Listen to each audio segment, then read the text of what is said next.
Okay, I just want to say before this video starts, the reason why I say chapter 17 is because this entire What If was canceled as far as I can tell, and it isn't being picked up anytime soon. And so when they were writing this, they wrote a chapter 17, but not a chapter 16, and this is probably the best time to write to put it in compared to when what happens in chapter 15, which and after which would make absolutely no sense, which is probably why we need chapter 16 and why it's added here and not later on. Yeah, that's all I want to say. That's all. For the Republic by Wanderer 101, Chapter 17, Interlude for the Republic, Interlude, The Downfall, April 30th, 1936, Berlin Empire of Nazi Germany. Mein Führer, Republic artillery has come within range of Berlin and is currently pounding our outmost defenses. Hitler glared at the spot pointed out to him on a map as if the troops that occupied the area would be incinerated by his sheer force of will. Ever since Republic troops poured out from the traitor city of Munich, things had steadily been going downhill. His so-called allies, Rome and Russia, were content to do battle with the Republic in Carthage on the sea, while good German men died defending the fatherland. They most likely wanted Germany weak to pick apart if the Republic was defeated. He mentally chastised himself. He used the word if. He had many in the military arrested for spreading such devastating speech. Once Field Marshal Rommel finished gathering his forces, he allowed the Republic and allow him to achieve a favorable peace. His allies were actually useful for something after all. The Republic wasn't going to prolong the war with those two still out there. The bunker shook with dust from the ceiling covering the map. He scowled and wiped it clean. Damn those Republic B-17s. They seduced much of his beautiful capital to rubble long before the artillery was ever an issue. Hopefully Rommel had found enough forces.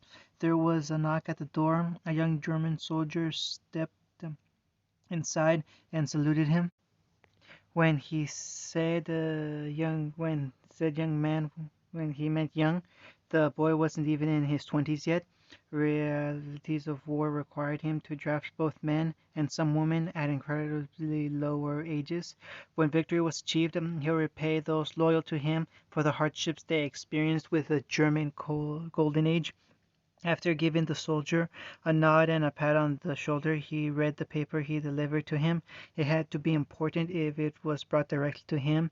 As he read the first few lines, he snarled like a wild animal in a fit of rage. He flipped the table, scattering the many maps and documents on top of it, and sending his noble advisors moving for recovery.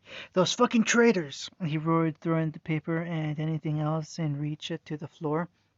Joseph Goebbels of the noble house of Goebbels picked up the discarded paper, paling upon reading it.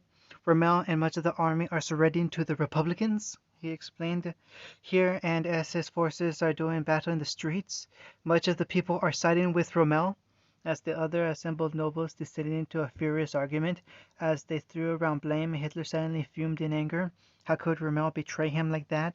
While they never saw eye to eye on some issues, he gave the man the respect he was due to his status as head of one of the nation's oldest noble houses and his military skill. To turn his back on not just him, but Germany.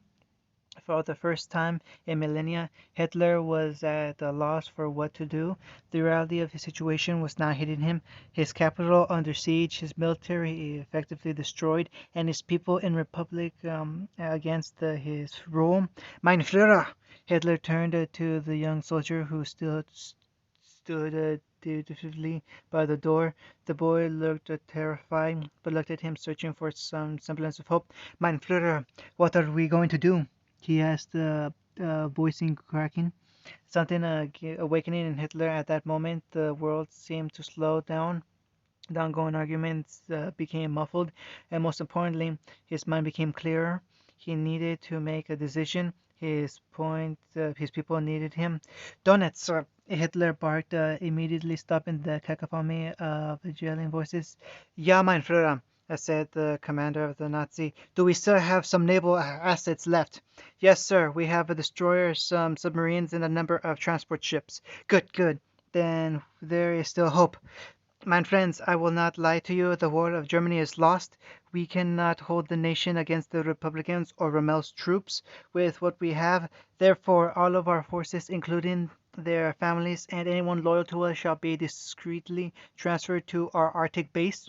Everyone around him was stunned. I couldn't blame them. He had anyone that so much as hinted Germany might lose the war thrown into prison. Now here he was telling them the war was lost and they must abandon Germany to their enemies. Mein Führer, are you sure that this is the wise decision? Said his SS commander, Heinrich Himmler of the noble house of Heinrich Himmler. I will no longer waste men and equipment in a hopeless fight. All we can do now is ensure that we live to fight another day. Hitler expected some to refuse or protest, but much to his surprise, they all nodded and left to make the necessary preparations. Even when a majority of nobles agreed, there was always some arguing. The Reich Council was never known for running smoothly. He didn't dwell on this for long, however. There was still much to do. Hitler grasped the railing of the catwalk, looking at the spectacle below him. All throughout the ships held were men, women, and children, and as many supplies as they could get their hands on. Over the din of voices, an SS soldier barked out, "Our Führer wishes to speak!" Everyone quieted down immediately, looking up to their dear leader. Hitler looked around at the faces of his people and spoke at the confident way he was known for the world over. "Mein fellow Germans, I would like to first thank each and every one of you for joining me in the exodus from our fallen homeland. That was no easy thing. You've all left behind homes, loved ones, and happy memories. I am personally ashamed at having to thrust such a choice upon you. For that I am sorry, and I am forever grateful for you choosing to follow me." This speech was being broadcasted to the other Exodus ships, allowing all to hear their Führer. The nobles stood there listening to the speech in shock. Just who was this man? They had known the Führer personally since they were old enough to start participating in court. He had never once acted humble or showed anything approaching humility. The defeat must have hit him harder than they thought. Whether this new Führer was an improvement remained to be seen. "I will not lie to you," Hitler continued. "None of you may live to see our triumphant return to our homeland. In our current state, it will be decades before we can strike back against our foes. The United Republic, who bombed our cities to rubble, their lapdogs, the Carthage, who raid our trade convoys, our so-called allies, Rome and Russia, who were content to let be destroyed in order to shield their own territories. When they have grown fat and lazy, we will emerge to claim our rightful place at the top of the world." A cheer so great sounded throughout the fleet. It was rumored amongst the exiles that Caesar, Catherine, Dido, and the Wanderer got chills at the exit, some at the exact same moment. The Arctic base wasn't what you would call state-of-the-art. It was built as a long-term resource facility and a small mining operation for the oil and fire discovered here. During the war, its facilities were expanded to include hidden docks and some barracks. The equipment the exiles brought allowed them to build hydroponic farms and a small factory and expanded living quarters. The newly christened New Berlin had become a small city beneath the ice and current capital of the Empire of Nazi Germany. A wave of anger filled the city with reports of the surrender information of the Federal Republic of Germany. While on the bright side, it brought more true Germans to their side. They were angry at the perversion of their empire, which had stood for 6,000 years. The appearance of this Otto von Bismarck was another shock. He was an immortal, there was no doubt about that. They sent an assassin to shoot the usurper while he was giving a speech to the gullible sheep. The usurper, instead of dying, merely spent a couple days at the hospital getting the 23 gunshot wound attended to. It was like the world itself was trying to replace their Führer. Speaking of their Führer, he was the only one not expressing rage at how their beloved nation was changed. Upon hearing of the usurper for the first time, the Führer merely raised an eyebrow and told his spies to keep searching for information. For those familiar with the Führer's infamous rage, no longer saw them. Hitler no longer wasted his time with spectacular displays of rage. Instead, he embraced the policy of tranquil fury. All had learned to fear his stern look of disappointment more than any raised voice. Hitler's main motivation was to keep everyone on task for their main goal, the reconquest of Germany and the destruction of the other nations. While most likely not happens in their generation, who's to say it won't the next or the one after that? No matter how long it took, the true Germans would take back all that belonged to them and destroy their enemies once and for all. 1952, New Germany, Hitler's personal quarters. Hitler combed his hair in private bathroom. Back in Germany, he would have a small team of servants groom and tend to him. In today's reality, such a frivolous triviality was not to be tolerated even by him. They needed soldiers, scientists, farmers, miners, and workers. Having able-bodied men and women wasting their time grooming him when they could be working for the good of all, he still marveled at how petty he was in the past. He was needed at a ceremony in the docks. He was to give a speech for the first ship constructed by them here in New Berlin, a submarine which would allow to make discreet voyages back to the civilization to get more supplies or perform covert actions. The sub honestly wasn't that impressive. It was garbage compared to the nuclear subs the Republic was building, but it was something for the people to get proud of. He placed down the comb and inspected himself in the mirror. He was about to leave when something caught his eye. He picked up his comb again and held it in front of his eyes. There, among the black hair, was a single strand of gray. End of chapter 17. For the Republic by a Wanderer 101, Chapter 15. For the Republic, Utopia System Republic Space, Normandy class Corvette URS Normandy, coming out of hyperspace in 3, 2, 1. Thrusters, check. Navigation, check. Internal mission, sync engaged. All systems online. Drift under 15K. 15K is good. Our captain will be pleased. Joker turned around to glare at the retreating back of the Turian. He scowled and turned back to the controllers. I hate that guy, he said. Sitting on his left, Caden looked over at him incredulously. He just gave you a compliment and yet you hate him? Remembering to zip your pants up after you take a leak is good. I just jump halfway across the galaxy by tearing open a hole into another dimension and hitting a target the size of a pincushion. That's phenomenal. The holographic blue ball appeared on Joker's left. An insulted female voice came from it. Excuse me? She said, I did all the calculations that kept us from jumping into a planet. Don't take credit for things you didn't do. Joker raised his hand plaintively. I didn't mean anything by it, Eddie. I was just trying to make a point. We both know I can't navigate like you can. You think a little flattery will let you off the hook? Said Eddie. Yes, replied Joker with a smirk. Eddie laughed. Dear God, I've waited so long to finally work with someone who isn't oh so serious all the time. I know, right? Said Joker. We fly deadly war machines for a living. I don't know why other pilots are so uptight. Caden shook his head. Nice to see you can actually make friends, Joker. Here I was thinking you just hate people on a whim. Are you still on about the Tyrion? Dude, he's a Spectre. He has a do whatever I want and get away with it badge issued directly by the council. Excuse me if I'm a little nervous what's he even doing here? I could ask that same question, said the ranger walking into the cockpit. Hey, Shepard, said Joker, so you're clueless on why the Spectre is here too? Anderson and Captain Presley, no, but it's above my pay grade apparently, Shepard replied. Aren't you only a single rank below Anderson? Asked Caden. Yep, that means it has to be big, said Shepard. You don't send Spectres on another Powers shakedown runs, experimental stealth ships or not. Now you've two have gotten me nervous, said Caden.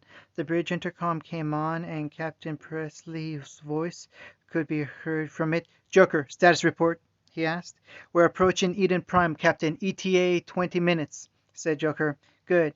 Eddie, if you see Shepard, tell him he's needed in the conference room. Aye, aye, Captain. I'll be sure to pass it along, said Eddie as Shepard sighed and left the bridge.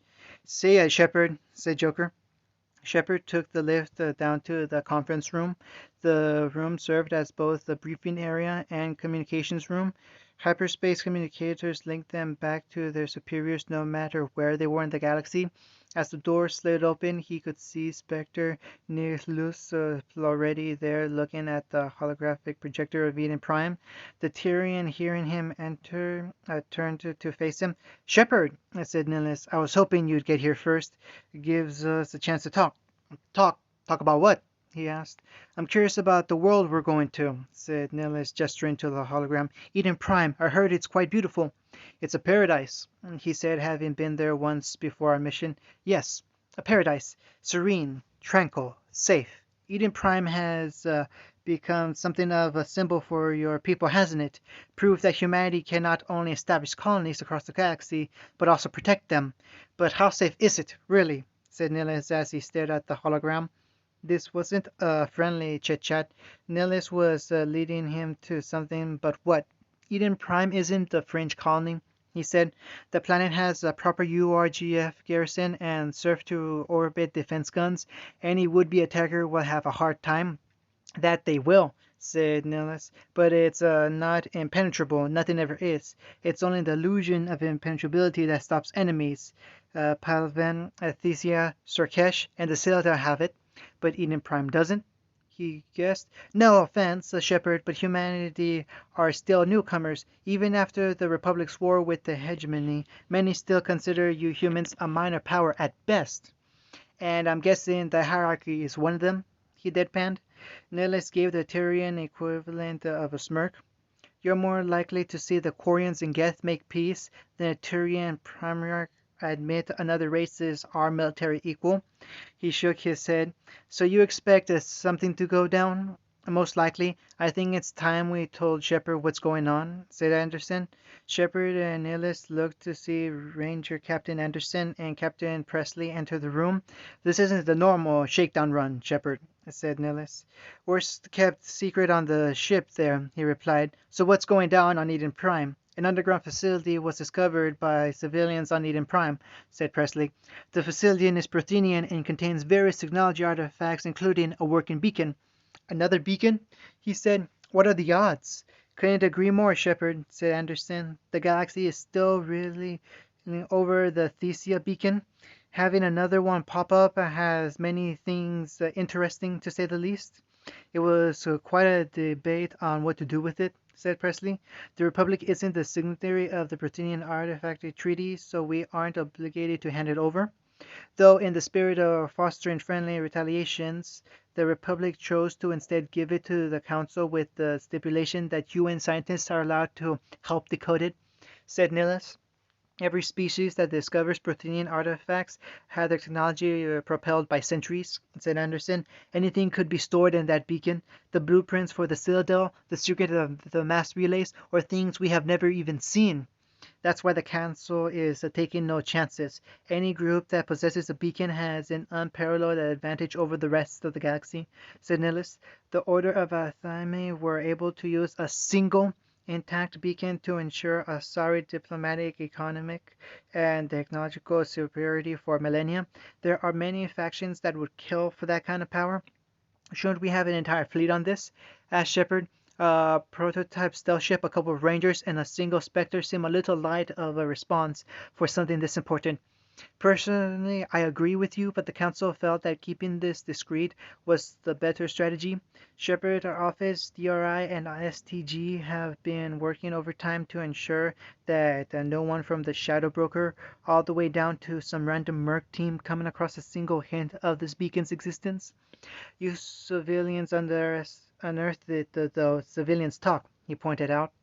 Eden Prime's governor, upon hearing of the beacon, wisely closed down all outgoing net traffic and messages from the planet, said Presley. While the discovery of the beacon is big news on the planet itself, it's only become off-world through government channels. This information blackout won't last long, so we'll need to be quick, said Anderson. The beacon isn't the only reason I'm here, Shepard, said Nihilus. He's here to evaluate you. said Presley. "Evaluate me. For what?" He replied, confused. "Humanity is a major player in the galaxy, Shepard. While you aren't a part of the Citadel and the Council can't afford to ignore you," said Nihilus. "The Council hopes to one day have humanity counted among them and believe allowing humanity a Spectre to be the first step," said Presley. "Just one Spectre? How did the great leaders decide that the Republic gets this honor?" asked Shepard. "The debate was interesting, to say the least," said Anderson. The Wanderer was scared. When you lived as long as he did, the list of things that frightened you wasn't all that long. He didn't have to fear death, so most of the things associated with it didn't frighten him. He didn't have to worry about getting shot, stabbed, poisoned, or seriously injured, because no matter what, he would survive. Yet now, despite death being impossible in this situation, he was absolutely terrified. The Citadel had sent them a message saying they would allow humanity a Spectre, just one Spectre, though, meaning the great leaders had to sit down and decide which one of them gets the Spectre. The nice, quiet debate lasted only 5 minutes, since each leader wasn't budging from electing a member of their own military, so they had to use the box of tiebreakers. The box contained a bunch of cards with various tie-breaking activities they would perform. The activities weren't what you would call fair. Each leader sometimes had an advantage in one or another, like how Caesar always won when chess matches was picked, or how the Wanderer had to forfeit when swimming racers came up. This time, a boxing match was the one taken out of the box, and one leader had a huge advantage over the others. As he stood in the boxing ring staring down his opponent, he felt a chill run up his back. Watching him was Caesar with an ice pack over his black eye. Ditto was missing a few teeth, and Bismarck, who was clutching his swollen cheek. A small crowd of humans cheered as they watched the leaders compete, while a small group of bemused aliens watched. The Tyrian delegation was especially excited, letting out cheers for his opponent. Standing across from him, fist raised, was Catherine.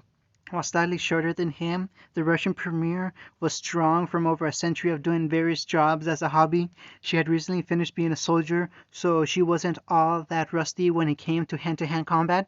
From her side of the ring, Catherine definitely spat in his direction. "Come on! I don't have all day, bitch!" she yelled. "Take your beating like a man!" "Come on, Catherine," he said. "You know my Rangers are better suited to be Spectres than your Spetsnaz. No offense to them." Despite saying he meant no offense, Catherine took some anyway. If the veins on her forehead was any indication, he managed to block the punch to his face and attempted to counterattack, only to be socked in the face anyway. "Spectres are single agents," he said as he felt blood in his mouth. "They operate on their own while serving not only as highly skilled commandos but also law enforcement. Whose special forces does that actually sound like?" "I hate to say it, but he's right, you know," yelled Caesar from the sidelines. The veins appeared on Catherine's forehead again, but she didn't attack. "Silver-tongued bastard," she muttered. "While this would be a great boon for the Russian people, I must also look out for humanity as a whole. Your Rangers are the best pick we have for Spectres, but we will have a say in the decision-making process." "Of course! I wouldn't dream of having you guys out of something so important," he replied, ignoring Caesar's snort. As he turned around to leave the ring, he heard Catherine clear her throat. "Where do you think you're going?" she said, grinning like a madwoman. "I might agree with you, but that doesn't mean our little bout is over." The Wanderer's eyes widened in horror. "Catherine, can't we talk about this?" "No more talk! Ding, ding!" she yelled, throwing another fist at his head. "No, not the face!" "Ouch," said Shepard. "I wish the Council solved disputes like that," Nihilus chuckled. "You'll be assigned to me after we deliver the beacon. You'll come with me on a few missions. Let me see what you're made of." "Shouldn't be too difficult," he replied. "Good answers," said Nihilus. "We'll start by—" Nihilus was interrupted by Presley's Omni-tool beeping. Pressing a button on an image of Eddie's avatar appeared. "Yes, Eddie," said Presley. "Captain, we're picking up an urgent distress message from Eden Prime. You need to see this." "Put it on the comm room screen," Presley ordered. The screen in the comm room lit up as scenes of battle could be seen upon it. The colony was under heavy attack from a large organized force. In the skies, a cruiser-sized vessel flew with fragile frigates and corvettes around it, while the camera was shaky as the cameraman had to hide behind cover as a mass accelerator of rounds and bullets flew all around him. This is Captain Yates of the Eden Prime National Guard. We are under attack and are in urgent need of reinforcements. Enemy is heavily armed and organized. We need. The camera dropped to the ground as the cameraman was shot. Thankfully, the camera landed on the ground facing the cameras. They were made of Asari humans. The Asari were wearing white and red armor with the emblem of the Order of Athame displayed proudly on the chest. It wasn't surprising to see them there. After losing their beacon, they most likely couldn't resist getting their little blue hands on another. Their human allies were far more numerous and seemed to be making up the brunt of this attack. They wore black armor and used mostly bullet-based weapons, though a few had mass effect and energy weapons. One of them stepped close enough to the camera, allowing them to see the red armband he wore before they lost the feed. The faces of all the humans in the room immediately darkened. Nihilus, not understanding the significance of this, asked who were those humans helping the Asari. It's the fucking Nazis, Anderson spat. In the bridge of the cruiser, Deus Ex Machina, a man sat. In the dim light of the bridge, the man's blue eyes looked like they were glowing. He was blond and slightly overweight. He wore a white suit and held a glass of wine in his hand. He watched footage of the battle with the interest of one watching a film. He was enraptured by the death he saw on the screen. Occasionally, he would bark an order to make his new favorite show even more exciting. Drop several canisters of Nova 6 on the northern side of the city. That should liven things up, he said. Jawohl, Major. Came the reply, and in a couple of minutes his eyes were delighted by the sight of Republic soldiers dropping dead from his highly lethal nerve toxin. He silently thanked his Führer for giving him the wondrous gift. Many wondered why a lovely major was worthy of such a task, but the Führer obviously respected his skill. He was the first true German to attack the enemy of the Reich in centuries. He was determined to make sure this was a day the Republicans wouldn't soon forget. All of his senseless violence. No, do remember our objective, Major. The Major grinned at the sorry matriarch standing beside him. Oh, Matriarch Saris, this is our objective. Securing or destroying the beacon is our secondary objective. Our primary objective is to sow chaos and discord among the Republicans, to show the galaxy that even the most powerful can be wounded. Recovering the beacon should be our main priority. The data left by the Preterians is very valuable, she replied.